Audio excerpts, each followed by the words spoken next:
Le prix européen de l'enseignement innovant a été créé par la Commission européenne et l'idée c'est que l'innovation soit reconnue au niveau européen. Et quand on parle d'innovation, c'est d'innovation pédagogique et d'innovation des enseignants. Les équipes enseignantes sont très variées, mais je crois que la particularité des 4 lauréats français, c'est d'avoir traité des problèmes de société. Je pense à la façon dont on raccroche des jeunes qui étaient jusque-là éloignés de l'école. Je pense à tous ces projets autour de la citoyenneté qui font que le jeune se sent investi et socialement impliqué.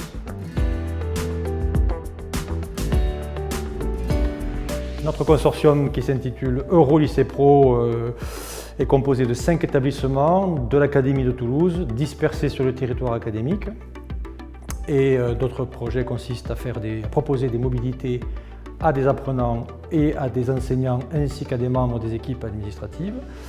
Pour les apprenants, ce sont des mobilités qui sont incluses dans leur formation professionnelle puisqu'il s'agit de faire des stages dans des entreprises à l'étranger, sur un territoire assez élargi puisqu'on est sur différents pays partenaires, Portugal, Espagne, Italie, République tchèque, Allemagne, Autriche. Et pour les personnels, ce sont des mobilités courtes, essentiellement sur des missions d'observation et d'échange de compétences. Tout d'abord, c'est la volonté de travailler en consortium.